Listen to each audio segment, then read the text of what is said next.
Good morning, everyone. We're going to get started in just a moment. We have a panel of bankers and experts on the stimulus plan, and we'll be discussing that in just a couple of minutes. We'll let everyone get logged in.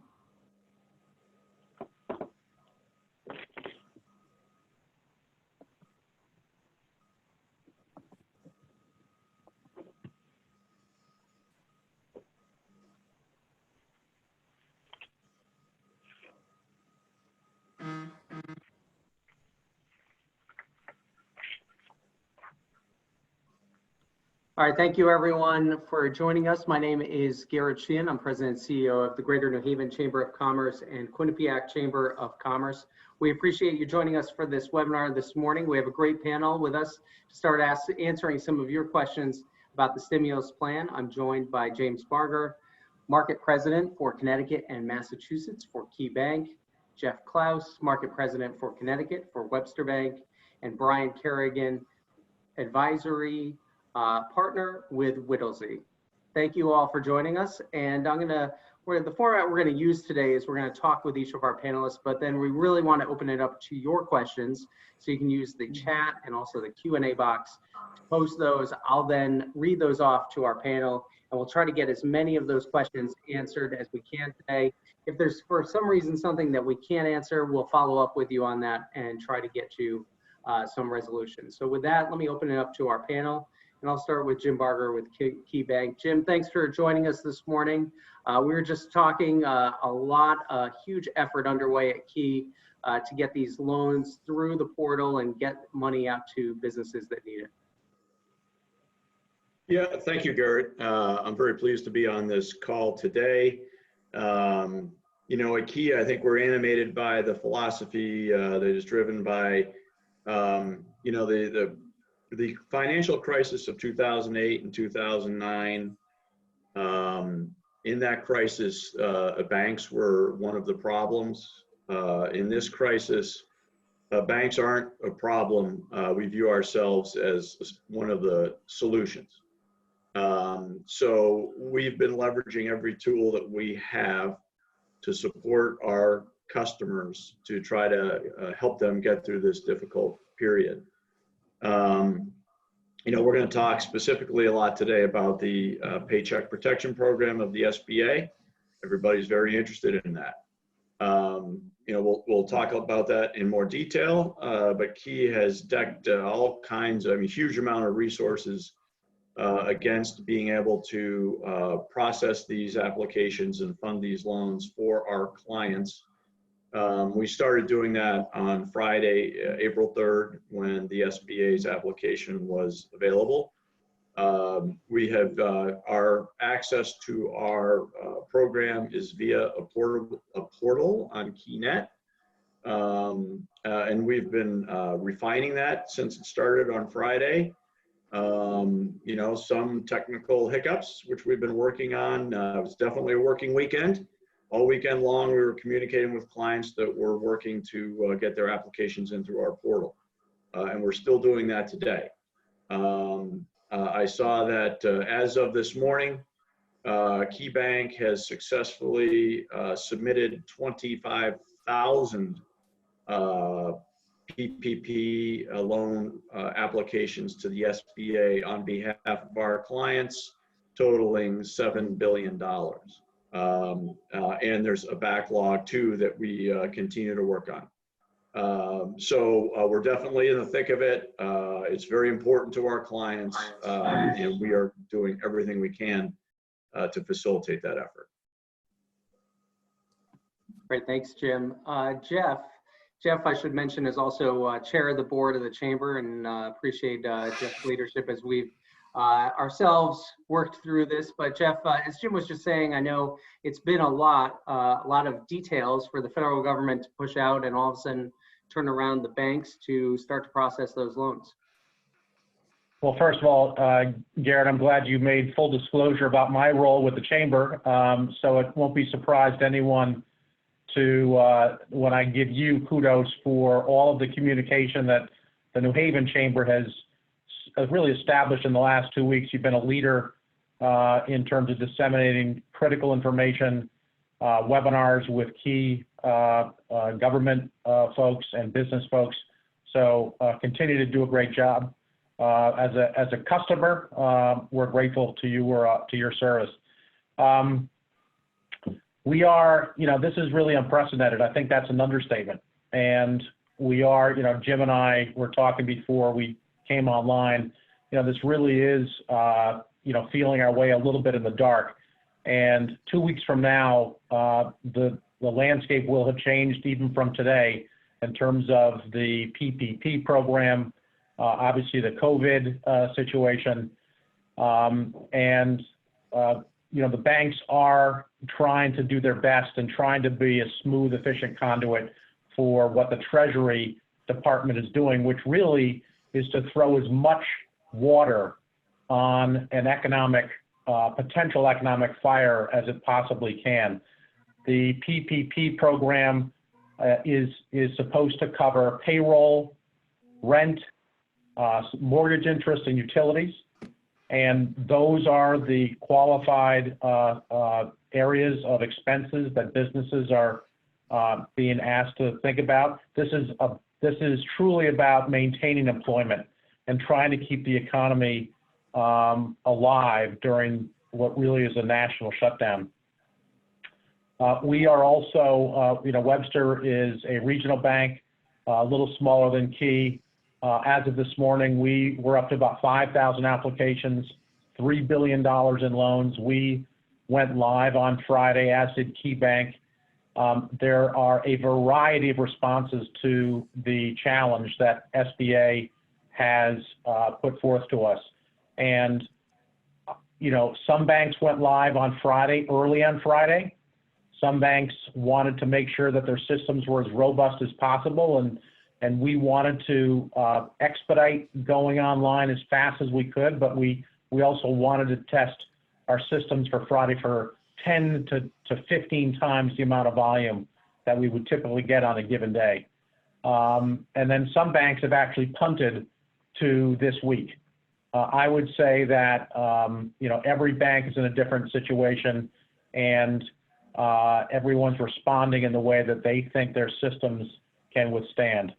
So we are doing 24/7. We've redeployed 100 employees from non-SBA functions into SBA functions. Part of our weekend was to train people on how to review SBA PPP applications and making sure that we can handle the enormous volume that's coming through the banks right now. All right, thanks. And we'll come back to that because I know a lot of frustration that we heard from people trying to get in the first few days. But as you both just pointed out, I mean, this is a massive program, and trying to roll it out and with many different ways of tackling that is going to result in different types of responses. Brian, I want to go to you for a few minutes, and then we'll start getting to some of these questions that we have rolling in. But Brian, you've been advising clients on whether they should access this program, what this program means for them, what they need before they even get to the bank and start filling out that loan application.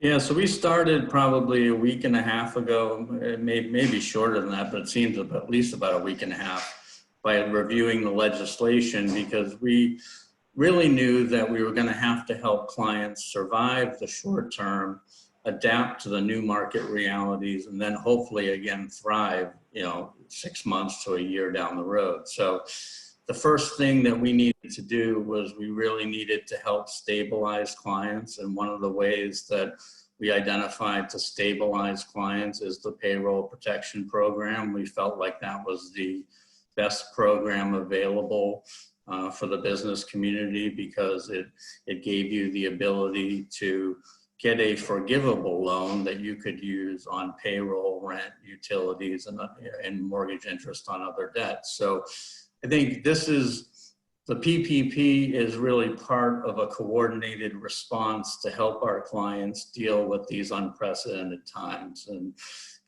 as we move forward, now that we've got them stabilized, we're going to have to start to shift to, okay, how do they adapt to the new market realities in the short term?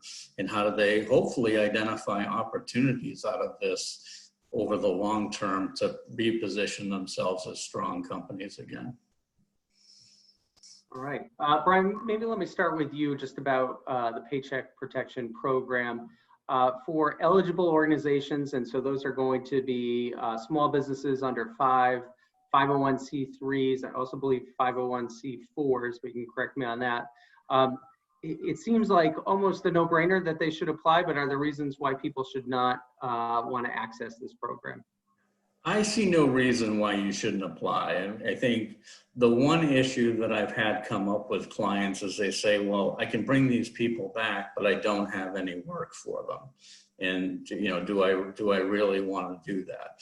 And I think our answer has been sort of from an HR perspective, let's bring those people back. I mean, the whole idea of the act is to bring people back to work, to make sure that they're getting their full payroll during a difficult time. And, you know, I think we're concerned that companies that don't do this could have problems with their employees if their employees know that they had access to this money and chose not to use it because they didn't want to pay people for not working. So we're encouraging people to take the loan, take it at the maximum amount, even if you use it all on forgivable type items, you can pay it back without prepayment penalty, and you're only talking about a 1% interest rate on the principal. So we don't really see any downside. I have seen, you know, medical practices, for instance, saying, well, maybe I want to wait to take the loan until closer to June 30th when I'm back to normal operations again. I think the concern is, I don't think any of us know how long this money is going to last. So if you're waiting till June 26th to get the money, I don't know that it's going to be there. You know, I hope that if the money is not there, that there's another round of stimulus legislation, but we can't count on that at this point. Jeff, let me turn to you, because we have had people who, some banks have either tapped out on the amount of funds that they were available to give. I know that maybe there's a few smaller banks who have not actually started the process yet. Just a wide range of responses that we've seen some of that people have had at other banks. Are all banks accepting any customers, or do you have to be a customer of that bank? Any guidance you can give folks on that? So I can't speak for all banks because all banks have different practices and policies. Even now, you saw that on Friday morning, Bank of America came out very early. I think they were one of the first to come out, and they had some rough PR because they basically stated very explicitly that they were going to prioritize borrowers of Bank of America first, then depositors, and really no non-customers. Every bank can establish its own priority, and frankly, they are changing by not just by the day, but sometimes, you know, twice a day. And it really has to do with the volume. As banks are starting to see whether their systems are robust enough to handle the volume, they are changing who they will accept. So for instance, for Webster, we are absolutely prioritizing clients first, but we are now talking to people who are having difficulty with going through their existing bank, who may not have their system up or who may have said we're not going to participate, and we are accepting inquiries. I will tell you that if we are going to process new customers to the bank, it is going to be a slower process because KeyBank and Webster Bank and everyone else that's a regulated bank in this country is still going to have to comply with Secrecy Act, KYC compliance. That's not going to change. And so it will be a slower process than normal. So, but every bank really has its own protocol at this point. Jim, anything you want to add on to that? Yeah, it was a good summary by Jeff. You know, all banks have the compliance requirements that Jeff made reference to. So all things being equal, if your bank is participating in the PPP program, the fastest execution should be through that bank. for KeyBank, I mean, we're very active with the program and we're supporting the program.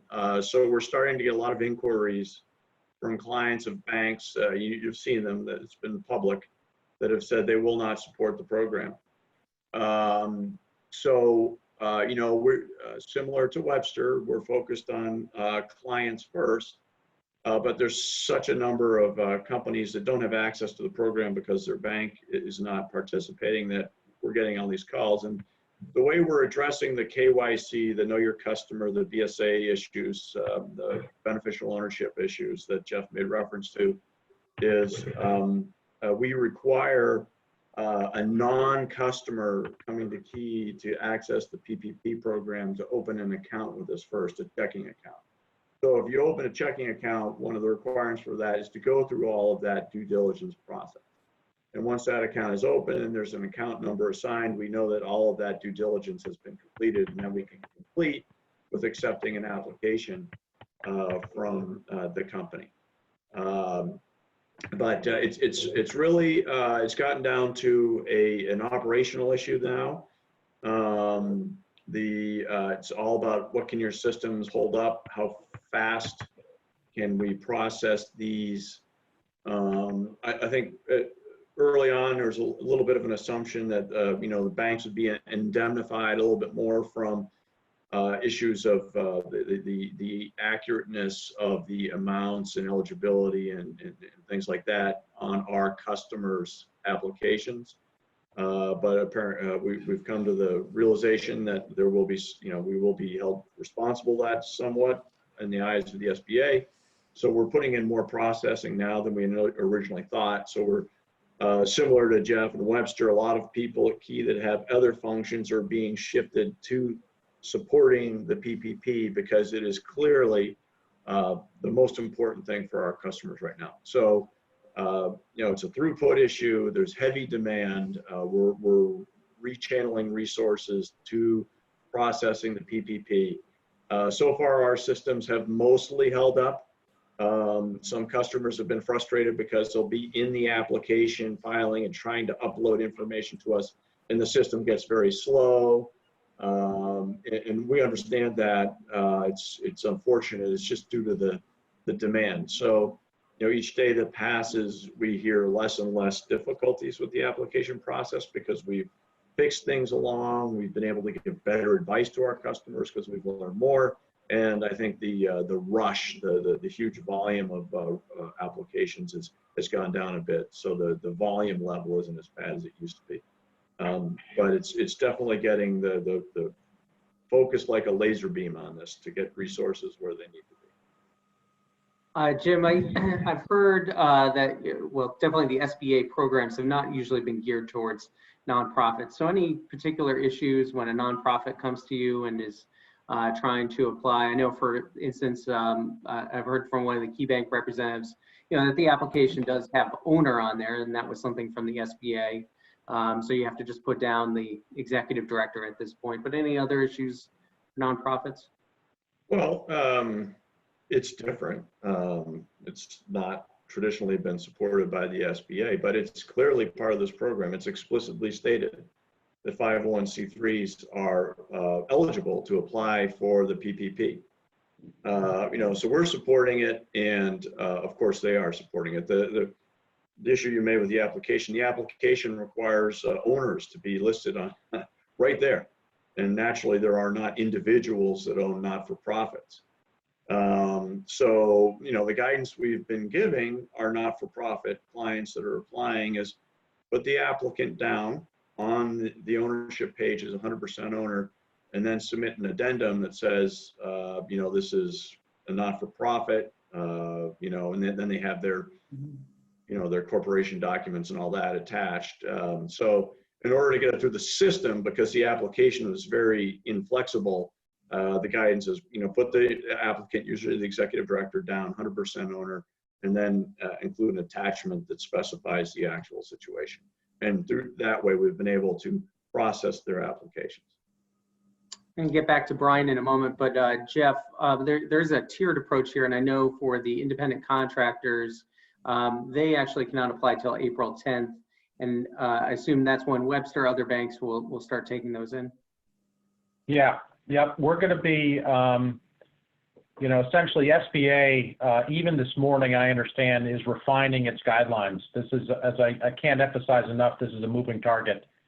And we hope that, and I'm seeing a lot of questions come in about the specifics of eligibility and criteria.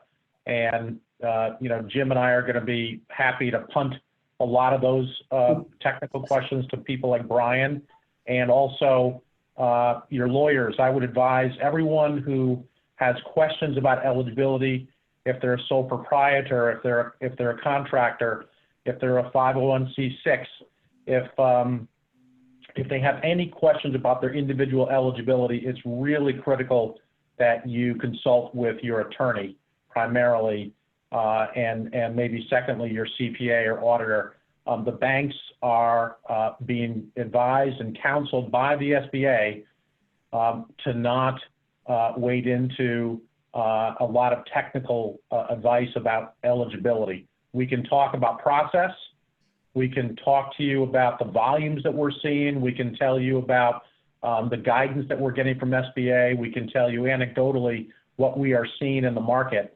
And I can tell you this morning, the SBA is already amending some of their guidance based on the volumes. We're actually, I know this is not the question you asked, but one interesting part of it is, how does the SBA manage the pressure on banks' liquidity? And we are starting to hear that the Fed and the Treasury Department may be, buying these loans from the banks, that the banks will not be sitting with these loans for the duration of either the three months or even the 2 years if you don't get loan forgiveness, and that the Feds will require or actually provide liquidity for the banking system to process these loans even more smoothly. So the technical advice, I would really consult your attorney and or your CPA. Brian, let me turn to you, because we are starting to get a lot of these questions here that deal specifically with the program. First, maybe a simple clarification. I think some people questions between the economic injury disaster loan and the PPP that we've spent a lot of time talking about today. Two very different programs, different application processes that people need to go through, correct? Yeah, so the economic injury loan is directly through the SBA. It's a loan program up to $2 million for for-profits at an interest rate of 3.75%, not-for-profits at an interest rate of 2.75%. There are varying terms on that, and that loan is really geared towards basically my business has fallen off and I'm going to have to cover my expenses for a period of time. How much do I really need to borrow? So it's a less defined program than the payroll protection program is, where the payroll protection program says, okay, we're going to take 2.5 times your average monthly payroll cost, and that's going to be your loan amount. And then if you spend it on payroll related costs, rent, utilities, interest on other debt, well, then you're going to get forgiveness. There's no forgiveness in the EIDL program. One of the largest volume of questions has been around, can I get both?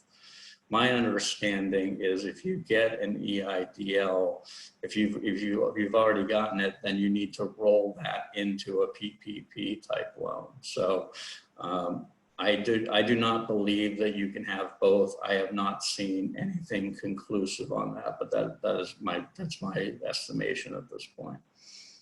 Jim and Jeff, anything on that point that Brian just made that you've heard about rolling the SBA EIDL loan into the PPP? I've heard that you just need to, if you do both, you will not get, the additive benefit. You're going to have to take off the amount of, say, the EIDL loan from the PPP proceeds. But that's, at this point, that is unconfirmed. It's anecdotal. Mm-hmm. Yeah, Jeff. So if you had an EIDL loan before, my understanding is you can refinance it with the PPP, Mhm. and it's additive to the amount that you determine for the PPP. Good to know. Thank you. Question about S Corps here, and someone obviously who pays their salary out of the company. Is their salary covered under the PPP? Brian, any thoughts on that? Yes, it is. So their salary, just keep in mind with salaries, you're capped at 100,000 per person. So, it could be limited based on that provision, but the S Corp employee owners count. A couple quick ones that I'll hit, and then we'll get to Brian with another question. So, question about the 501c6s. I can tell from experience, the chamber is a 501c6, not covered in the PPP program as it currently stands. There are other things, though, the EIDL you can take advantage of. Also, there's employer retention tax credits that are available to C6s. So, any organizations like that, please be aware. Also, do we apply for PPP program through SBA only, or do we apply through a bank website? And I would say go to the banks is where everyone's being directed for the PPP program. Let's see. Sorry. Well, and Jeff, or Garrett, that's a definite, right? So the banks are the lenders. So you're applying to a lender, not to the SBA for the PPP program. Brian, here's a good question here. Let's see. Well, I'll ask this to our bankers. Is the process all digital, or are you able to get in touch with your loan officer or your business banking representative? How have you guys found the process to go right now? Well, yeah, I mean, both. So, the key process is digital. You log on to KeyNet. There's a series of ways that we gave access to the portal to our customers. We pre-registered more than half of them before the app was available on Friday. And subsequent to that, we had a different way where we would the bankers would email an invitation to the portal. So they could have pre-registered right on the site beforehand without any communication with their customer, and they would have gotten the application, and there was no involvement of the banker. After the pre-registration, if they wanted to get an invitation to apply, the banker had to send them the invitation. So they probably had to communicate with the banker to say, hey, I would like to be invited to apply to KeyBank system. So it depends. Then during the process, KeyBank created a digital version of the SBA application so that when the customer got the application, they'd fill it in electronically on their computer. But there's a whole bunch of supporting documents that needed to be uploaded. For example, verification and numbers used to determine the payroll number. So annual payroll numbers in 2019, couple months of 2020, foundation origination documents. So all of that had to be uploaded, and that's electronic. They uploaded it into our system electronically. As it turns out, always when you're doing things that fast, everything's not clear. Our customers or our bankers got a lot of phone calls and still are getting a lot of phone calls and emails from their customers asking for technical support on how to do it. So, when I say this weekend was 24/7 for the bankers, this weekend was 24/7 for the bankers. They were communicating all weekend and frankly yesterday with customers, assisting them in the process, this electronic process that we put in place. It is, just speaking for Key, it is an electronic process where the bankers have been available to assist the customers when they had questions or technical issues with the application process. Jeff, I'll let you follow on to Jim, but I'll also ask you the money question here, which is, has money actually been getting into business accounts yet? When does that distribution actually start to take place? Yeah. So we've just processed that. Today, we've just submitted our first batch of applications to the SBA, and we expect funding to be very shortly for those applications, certainly, this week. And then we hope that, given that the pipeline will start to open up, that we can expect to see some expedited funding. So the answer is very, very shortly. Jim, I think, explained for KeyBank the process, very similar experience at Webster. We have an online application. It's actually our existing SBA application because we are a significant SBA lender regionally. And so we've tried to make sure that the online application system can withstand a 10 to 15x amount of additional volume, but we're using basically the same structure, the same program to process these applications online. Obviously, customers have a lot of questions. We're hearing them today through the chats and the Q&A screen. Bankers are calling their customers, or they're certainly responding to their customers' inquiries on a case-by-case basis. And Garrett, just on the timing of the funding, a little bit about process there. So when I said KeyBank has submitted and Jeff said that Webster has submitted applications to the SBA looks at the applications and the supporting documentation to satisfy whatever their process is. And once they feel comfortable with the information that they've received, they submit back to the bank via E-Tran, their system that we communicate with regarding SBA loans, a loan number. And once a bank receives a loan number from the SBA, they are authorized to disperse the proceeds and receive the guarantee that the SBA provides.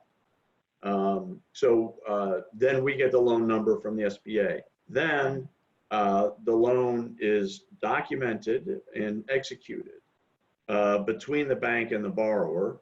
So there's a documentation process that goes on. And once the documents are executed, signed, and are, in Key's case, they're signed electronically. But once that is done, then the loan is funded. So, the timing of the funding really depends on that process. And I think the SBA is doing everything it can to expedite its review and submission of the loan numbers back to the banks. Everyone's doing the best they can. But customers will not automatically get funds once the SBA gets the loan back. Then they'll be documenting and executing the loan with their banks.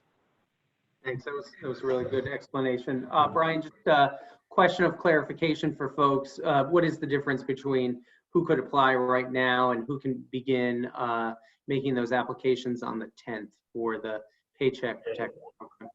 So it's your traditional businesses with employees that were making the application for April 3rd. It's your sole proprietors and independent contractors who are making application on April 10th. Quick question here. Is there a limit on the number of employees in the company has to be below 500? I know there's some rules about how you affiliate organizations and who actually has control of those organizations for coming up with the employee count. Yeah, there's the SBA issued affiliation rules. There's pretty complicated rules on how you affiliate companies for purposes of the 500 employee test. I think one of the other questions that has come up repeatedly is, how do you interpret the 500 employees? Do you interpret it as full-time equivalent or head count? I think, to the extent that you're not near the 500, I guess it really doesn't matter whether they define it based on full-time equivalent or head count. But if you are over 500 and your full-time equivalents are under 500, I think you really want to talk to your accountant or attorney about eligibility, because there may be an interpretation of the rule that says, hey, we're going to look at full-time equivalents, not head count. And how about also questions about what can be included? I know equipment and vehicle loans was the question we received from someone. Well, so that's on the forgiveness side. So rent is one of the expenses that you can that you can pay and have forgiveness. It does include rent on equipment loans. Dealing with another participant here. So also questions about LLCs, no difference there in how they're treated. No, I mean, LLCs, you're going to look at, you're going to look at your employees, but I think the one difference with an LLC is you can look to the owners to the extent they're picking up self-employment income. So you would take the wages from the employees plus, up to $100,000 for each of the owners if they're reporting self-employment income. And how about money paid to a temp service? Yeah, that's been a tough one. That's really been open to interpretation. The problem I have with the payment to the temp service is that the temp service is probably going to claim those employees for purposes of their PPP application. And I find it hard to believe that the intent of the statute is to allow the employer, the temp agency, and the user of the temp agency to both apply based on the same funds. How about parking for employees? Would that be included in rent? That's a question we have. Parking is not specifically included. I guess if you are paying their parking and then they're picking up that as income in their gross income, I guess it would be in a backdoor way included. And then here's another good one. I'm an owner of 2 separate businesses, 2 payrolls, 2 tax ID numbers. Can I apply for 2 loans, 1 for each entity, or am I only entitled to 1? I would apply for 2 loans under each EIN number. Yeah, assuming that the sum of the employees at both of them is less than 500. Yes. Let's see, just going through the other ones we have here.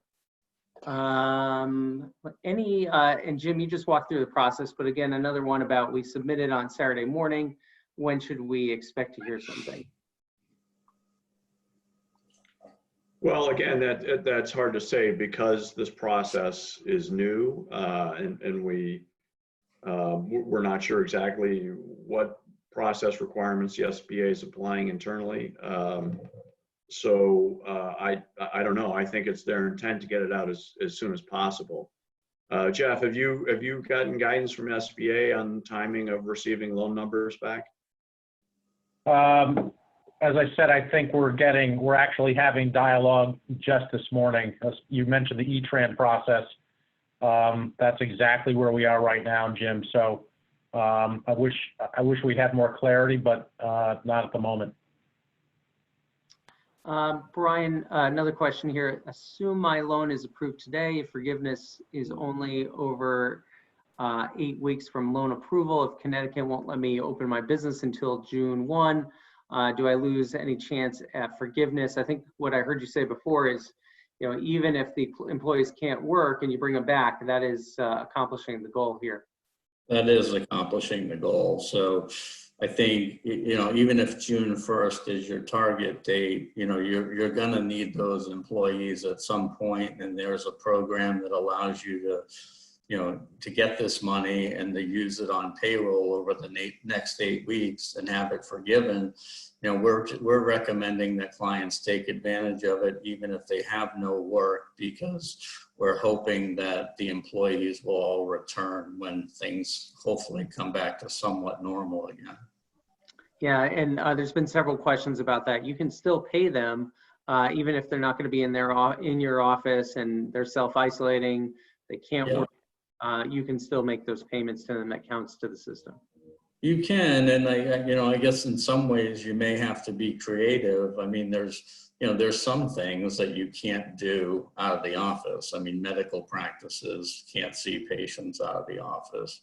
Restaurants, other than takeout, can't serve meals in the restaurant. So, those are sort of the extremes, but to the extent you have another business where there's things that could be accomplished from home, I think you have to look at trying to have people work from home to the extent that you can. And also that same person was asking if they should wait. I think the advice we're hearing from everyone, don't wait, because we don't know ultimately how much money Congress is going to put into this program, what other changes could occur. Yeah, I wouldn't wait. I think if you qualify, I would go ahead, submit the application, obviously they'll go through the SBA approval process and get the funding, and then use that for payroll for the next couple months. And then, when the 2 months is up, well, then we're going to have to go through another round of analysis of what do you do at that point, assuming that there's been no additional stimulus legislation. I'm just going to keep rolling through these. So utility costs, that's something that's can be included in the PPP. That can, yeah. Another question about the LLC with no employees. My revenue is my income, so I don't have a payroll. Am I eligible for the PPP? So you could take, as a self-employed Schedule C type filer, you could basically apply at the $100,000 cap. You would be capped at basically $83.33 per month. So you could basically get that times 2.5 times if you are self-employed.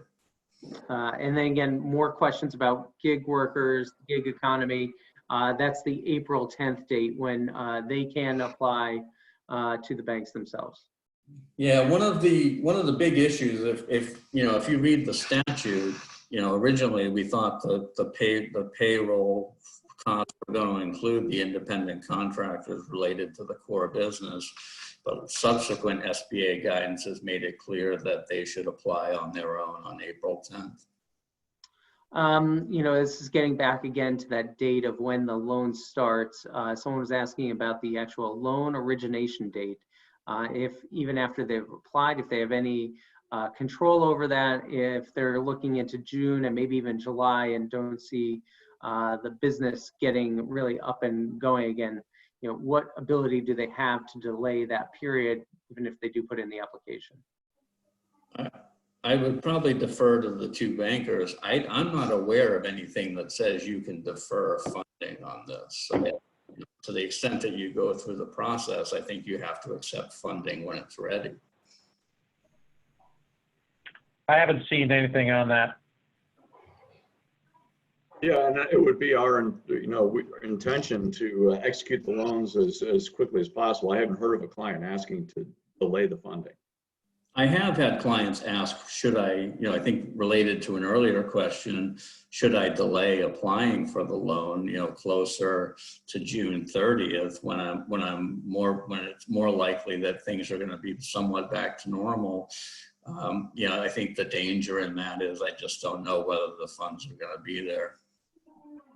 Yeah, and I think it is, there is a broad question that every business is dealing with of what does normal look like? When do we get back to even some semblance of normal? And obviously that has different impacts depending on what your business model is.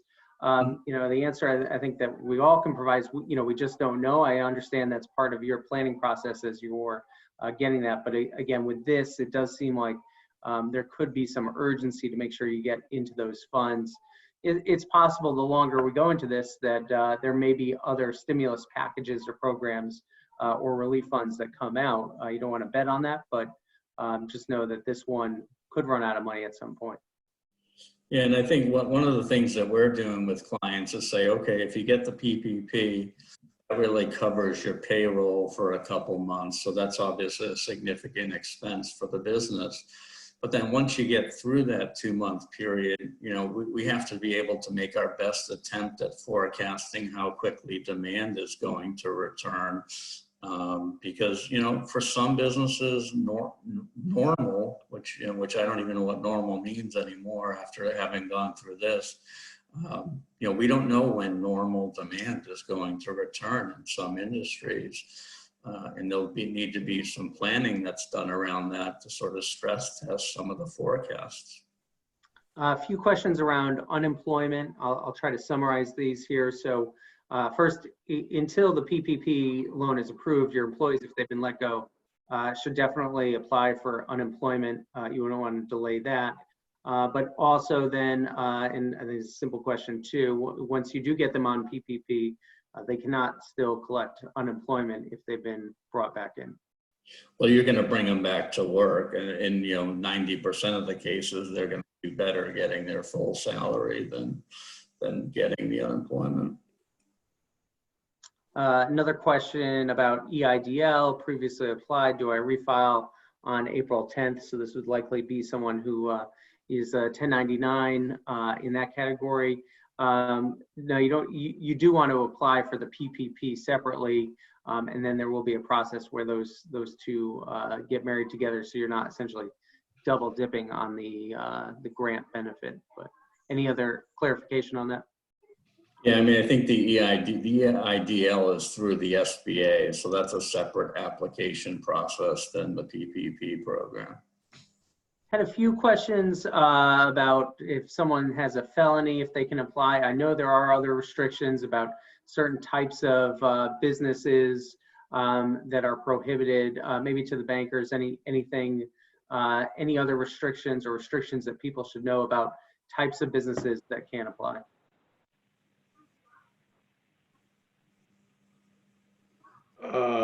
Well, I mean, the statute, I think, is fairly specific, right? I mean, there's, the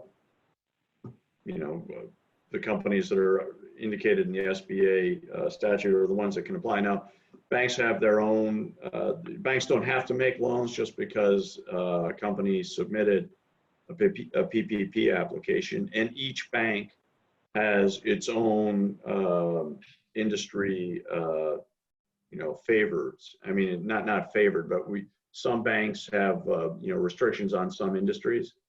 So it's not just is it allowed under the SBA program? It would also need to be allowed by the bank, since the bank is making the loan. So the one thing I would add to that is the application specifically talks about felonies and not having defaulted on another SBA loan. So the questions are being asked. I would assume that if they're being asked, those could potentially be disqualifying events. Part-time employees can count for the PPP. That's correct, Brian? That is correct. And then a question here about if employers bring back employees, but they're still on partial unemployment, would they still be able to do, as I guess, part of shared work? Maybe that's where this question is going. But I would think no. Once you are using PPP, you're bringing back people for 100%. Well, the incentive is to bring them back for 100% because those payroll costs count for forgiveness. So, it wouldn't make sense from a PPP perspective to bring people back at a 3-day-a-week or a 2-day-a-week number, because the whole idea is to bring them back to work full time and to get forgiveness for the loan for those payroll costs. We've got a few more questions in here, and we're going to start to get to our close, but maybe back to Jim and Jeff. Let me ask you this question, because we've spent a lot of time talking about small businesses. Larger businesses have needs during this time as well. I know cash and liquidity are key concerns. Over the first couple of weeks since we got into this virus impact, what have you seen from larger businesses? A lot of calls on lines of credit, things like that? Yeah, I would say in general, our large clients have fared a little bit better than our small clients in general, but that's a very general statement. KeyBank is doing a lot of things that are native to KeyBank that have nothing to do with the SBA to support our clients. For example, we have a very streamlined, and this applies to all clients, large and small. We have a streamlined process in our commercial banking group to receive payment deferral requests and process them quickly. We are getting requests for loan increases and modifications to support companies' liquidity during this period of time, and we are processing those rapidly. Not everything we're doing to support our customers is related to the PPP program. And a lot of these things that we are doing are supporting larger clients.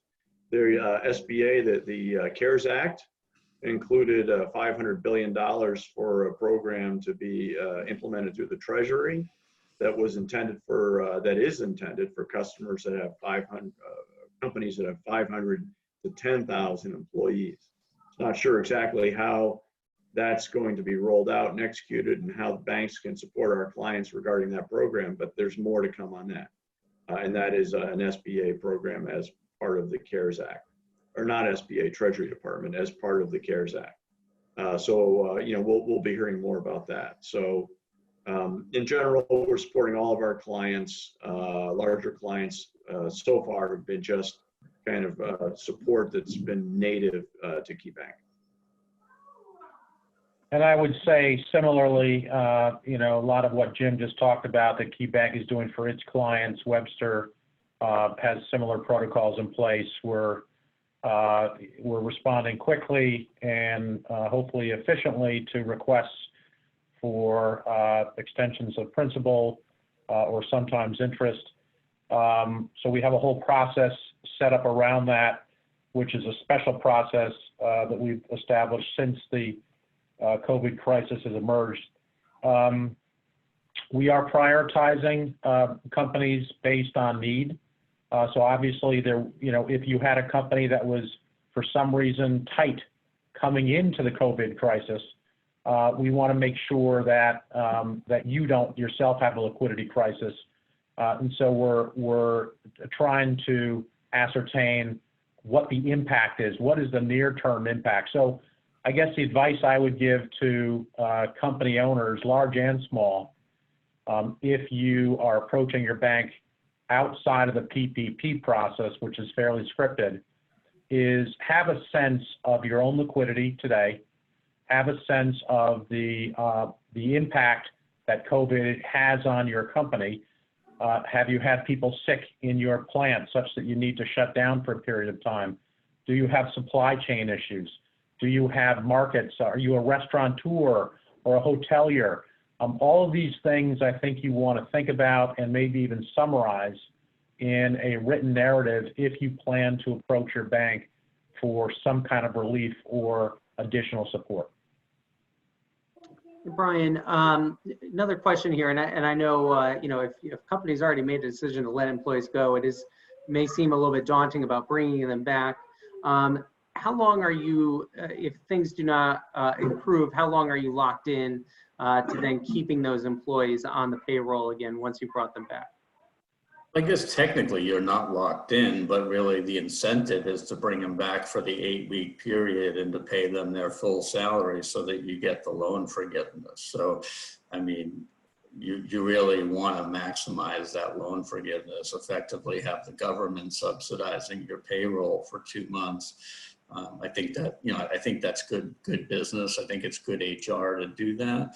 I mean, it may be a little clunky in terms of, okay, I've furloughed them and now I have to bring them back, but the incentives in the program you are allowed to do that. Any advice for the restaurant with tip employees and how to calculate wages for PPP?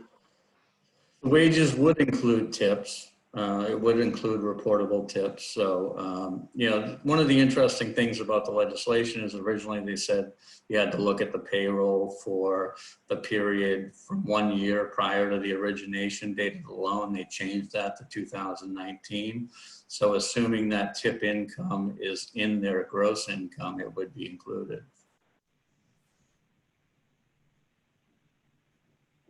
Let me thank our panelists again. Maybe we'll just go around the room. Any last comments you want to leave us with? And also mention anyone with questions they feel they didn't get answered, you can email me. My email address is gsheehan@gnhcc.com, and then we'll try to get the answers for those. Brian, why don't we start with you? Yeah, I would highly encourage employers to take advantage of the PPP. I think it gives you the ability to keep your employees on full payroll, which is a good thing for your company in the future, but it's also a good thing for our economy. To the extent that we have this and we can maximize the benefits that people are getting from their payroll, I think it's good for the individual business. It's good for the economy. Jeff? I would echo Brian's recommendations on why you should apply for PPP. It really is a larger mission that we all should be joining in. I would also say, please be patient. Please be flexible. This program is morphing as we speak. And there will be, I promise you that within 2 months, let alone 2 weeks, we probably will see different modifications of this program. There may be other modifications. There may be more money coming. We don't know that for sure. But I think we all have to sort of roll with events right now. I start off by saying that we were in unprecedented times, and that really is an understatement. So we appreciate everyone being very, very patient and understanding. Jim?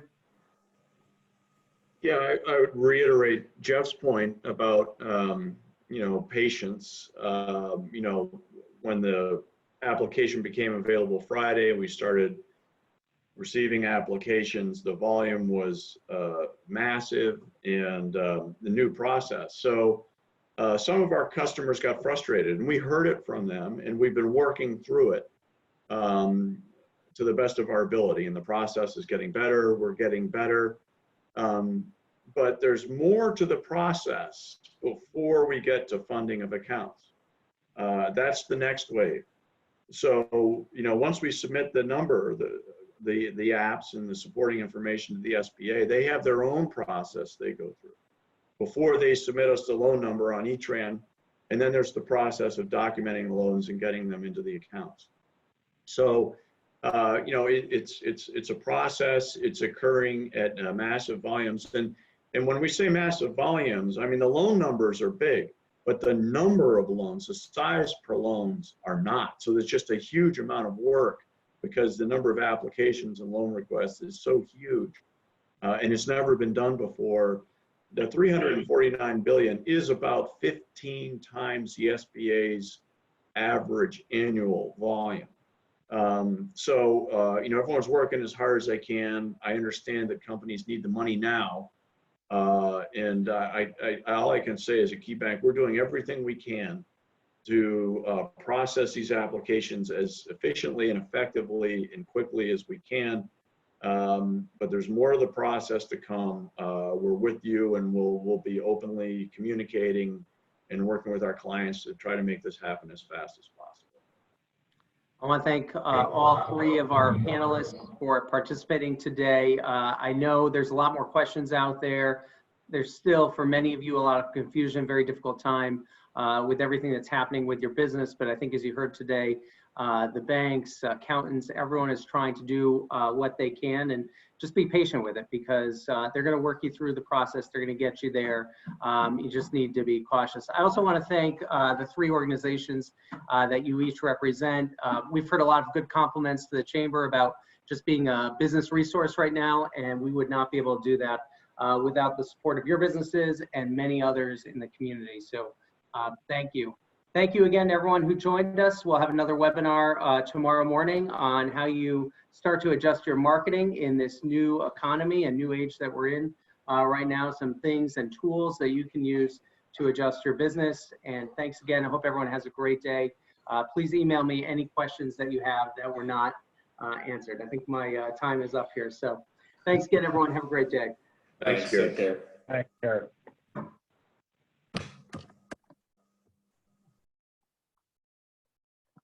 Daddy?